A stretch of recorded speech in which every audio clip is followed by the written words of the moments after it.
Hi friends, Josh here from Curse Breath. I was making my top 25 list of 2020. When I got started, I realized that I was taking a lot longer with that video than I should have. I can't help it whenever I'm talking about 25 different records, especially records that I love as much as these ones. I tend to ramble a lot, kind of like I'm doing right now. So, I broke this up into 2 videos. If you haven't seen the first one yet, then go check that out on my channel to see numbers 25 through 11 of my top 25 records of 2020. This video is the second part. This will be my top 10 through number 1 record of 2020. Very excited to talk about all these. Thank you for watching. Okay, and now we will go to the top 10. Starting that off is Ulcerate, Stare Into Death and Be Still.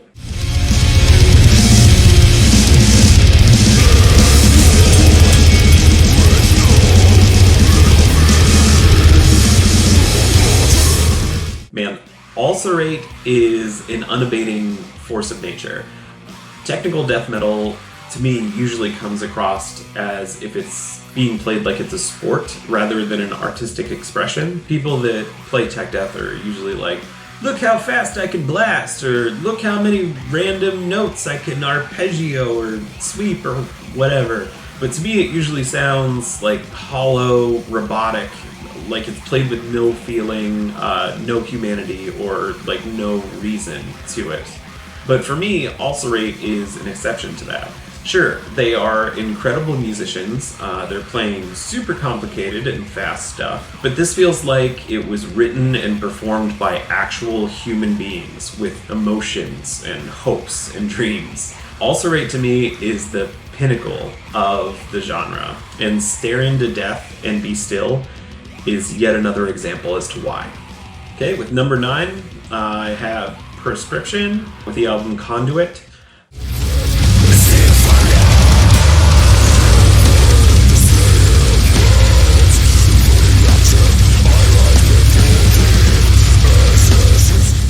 This is another newer band. Conduit is the first thing I've listened to from Proscription, and it deserves its place on the stellar Dark Descent Records roster.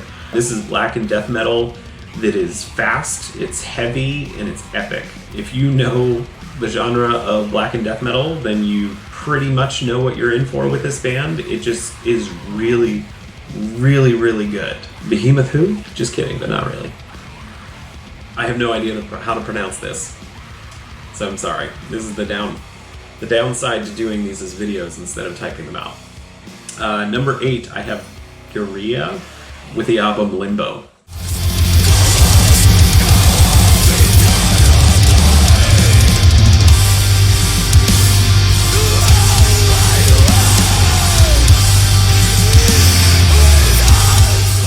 Man, this band, they put out a really good record in 2018, and it was my number 47 out of 50 favorite records from that year.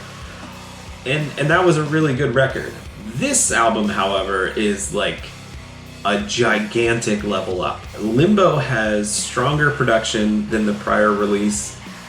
The range of sound, like the layers, are just massive. The record is like so dang catchy. It feels like one of those records that will take like a really good underground fan favorite with a cult following band and like propel them to like running the festival circuit, doing headline shows across the world. Is this arena black metal? No. Like not like Tribulation. I like Tribulation. But this album, it largely stays true to black metal or black and death metal. It just seems like it will be able to grab a much wider audience than most of the genre. This is a record that will, in my opinion, put them in the same time slot or in the same conversations as bands like Gaerea and Death Heaven. This is the catchiest earworm of a record that extreme music has to offer this year. And you would do well to take notice. Okay, moving on to number 7. Black Curse with the album Endless Wound.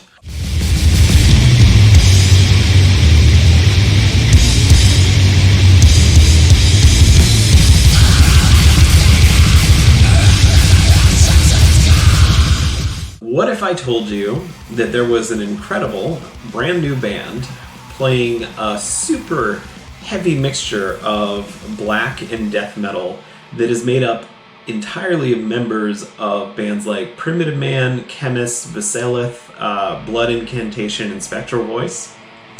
Well, here, have some Black Curse. This is filthy. This has been stuck in my head all year. It's closer to the Triumphant style of death metal than it is to the styles of any of the members' other bands. So yeah, Black Curse put out my favorite Triumphant record this year. Triumphant did not release a record this year, but Black Curse made me okay with that. At number 6, we have Panzerfaust, The Sons of Perdition, Chapter 2, A Render Unto Eden.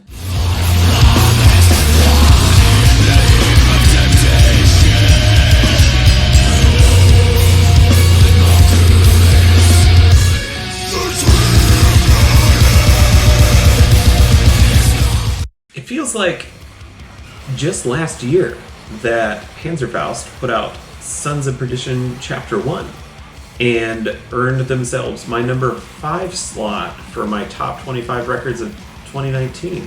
Oh wait, that was just last year. What is this band doing that they put out such amazing records 2 years in a row? This is another massive, super heavy, emotional, and expressive black metal record for 2020. The emotion and the expression is more like eternal rage and bloodlust and weariness of humanity and its wars and division, but the music is emotional nonetheless. Some might say that the best emo black metal record of 2020 was put out by Panzerfaust. No one is saying that, not even me. I would stop short of calling this a black and death metal record. It just happens to be really heavy black metal. So if you're a fan of extreme music of any of its varying genres, definitely check this out. It's a masterpiece. Now we move to the top 5. So the first band that we have, I don't know how to pronounce it. Hrae? I don't even know how to pronounce the album title, so can't help. But I made those handy dandy slides, which took me a really long time to make, so just read the title there yourself. Maybe you can tell me how to pronounce it.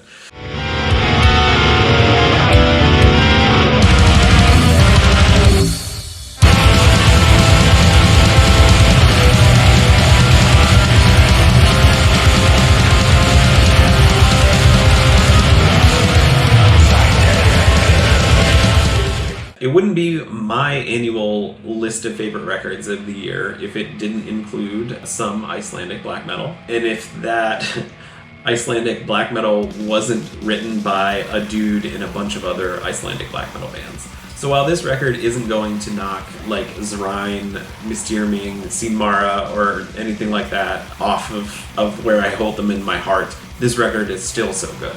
If you like Icelandic black metal, this is no different from what you would expect, but it's wonderful.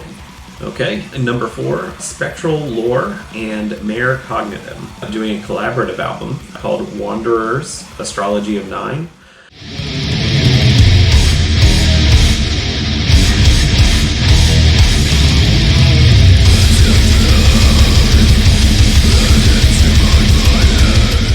This album is a partnership I was very much looking forward to. The hype for this was super high. And both bands I hold in very high esteem, and it seems like so does a lot of the rest of the music world. There was every reason to believe that this would be a huge release, and boy did it not disappoint. Both bands are one-man bands, but the bands took the approach of having an overarching concept for the album, and they traded off every other track as to who was writing and performing those tracks. And so with the exception of the last 2 tracks, they wrote and performed those 2 together, both with trading off on the tracks and then partnering together on those last 2 tracks. The sounds and the songwriting of both musicians really shine. They complement each other, but also strongly showcase their individual strengths. So definitely do not miss this record, it's fantastic. All right, now we move to number 3, which I've been kind of wrestling internally with myself up until this point, and now I just have to go through with it. So Alright, number 3, we have Primitive Man with the album Immersion.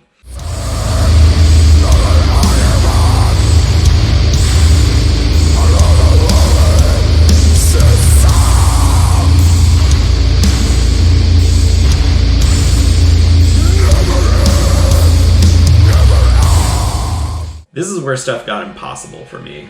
Any of my top 3 could have been my number 1. And I wish I could have just said all 3 are number 1. But pretty much any year, if Primitive Man is putting out a record, it's almost guaranteed to be my number 1. Like they put out Caustic in 2017, that was my number 1 that year. And I still listen to tracks from that record daily. You'd be hard-pressed to find a record that encapsulates everything that 2020 was. Like the confusion, the hopelessness, the rage of everything that happened in 2020. But to me, Immersion was a perfect soundtrack. Primitive Man rules. If you don't already know, well, you should. Just listen to everything that they've put out. But if you need to pick a place to start, then Immersion is a perfect place to start. For my second favorite record of the year, 2020, I chose the band Skáphe with their album Skáphe³, I guess.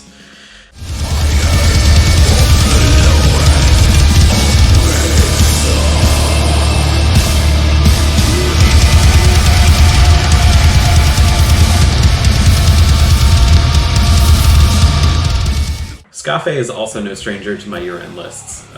Everything that they've put out has immediately grabbed me. Their music is dizzying and claustrophobic, asphyxiating, anxiety-inducing, maddening, nauseating. Those are all words that I have used to describe this band. So Skáphe's discography is something that I could listen to and have listened to like 1,000 times. And it never, ever feels less other to me. Every time I put on a song by them, it's like I'm experiencing that song for the very first time. However, with this record, I feel like Skáphe has taken their sound and written like more straightforward black metal. I mean, it's still not, but if you're familiar with their prior releases and then you listen to this, like you'll hear what I mean. All of these songs on this record are bangers. Like, when listening to this record, I don't just involuntarily collapse through the floor listening to it. Like, I can like headbang and like snap my fingers, you know, while I'm being pulled into the like aural abyss, you know, like, I don't know if maybe it's because like this, I think, is the first Skáphe record where they had a real drummer working with them.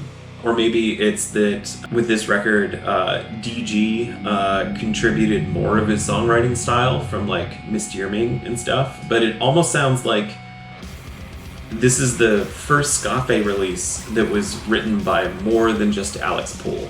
And I'm not saying anything at all negative about Alex Poole. He's in like 100 bands and all of them are way better than anything I'll ever do.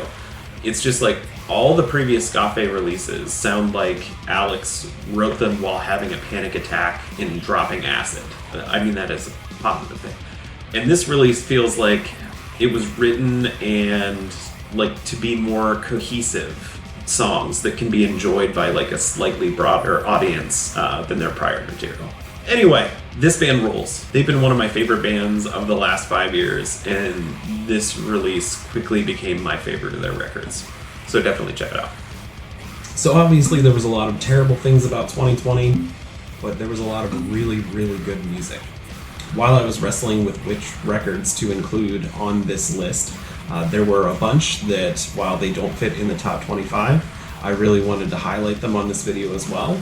Here are my choices for the runners-up for my top 25 records of 2020, so definitely go check out these records as well.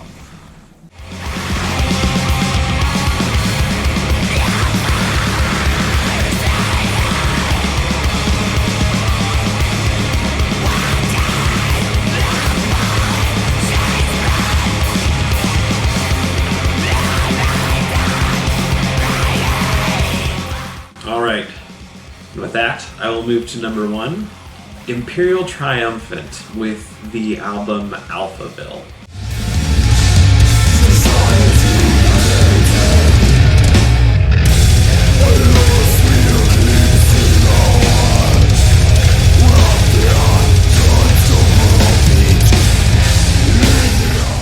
This should come as no surprise to anyone that this is my number one pick.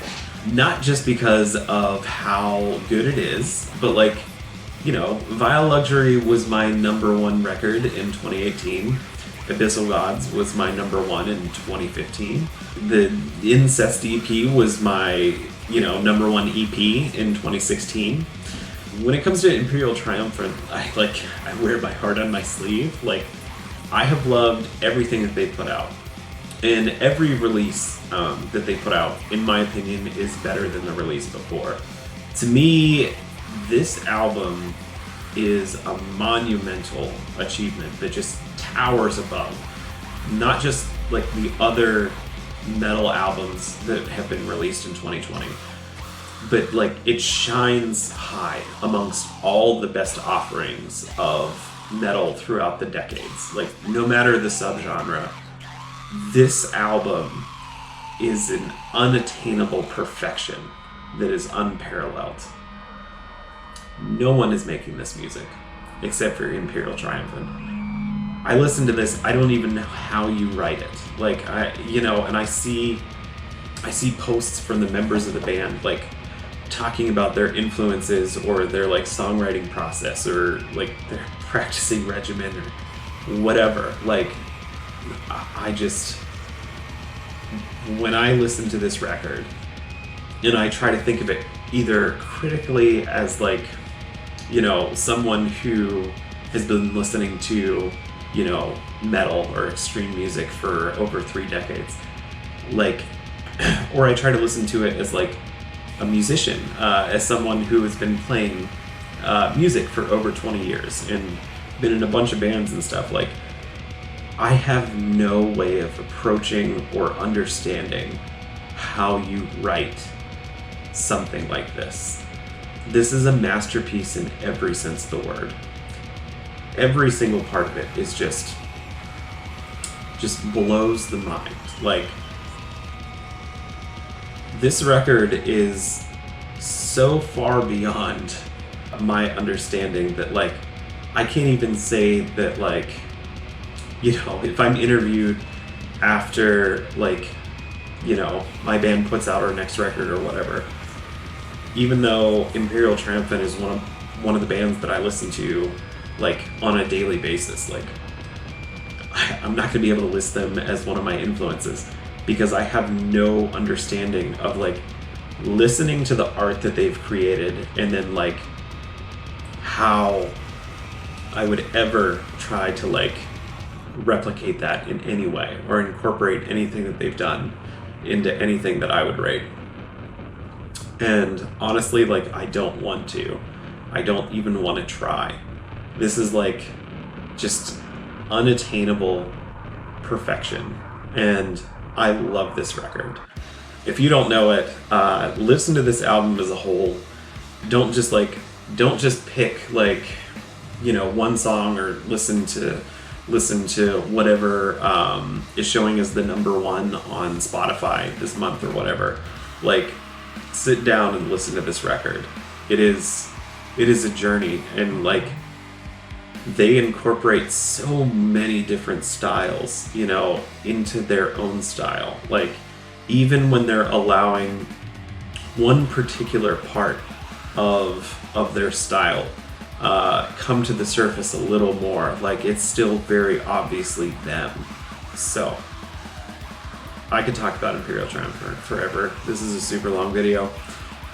This record was incredible. You know, I always struggle picking my favorite records of the year, but from the first single that I heard from this record, I knew it would be my number one album of the year, and it is. So thanks for watching. Let me know if you check out, if any of these bands are new to you, if you check them out, what you think.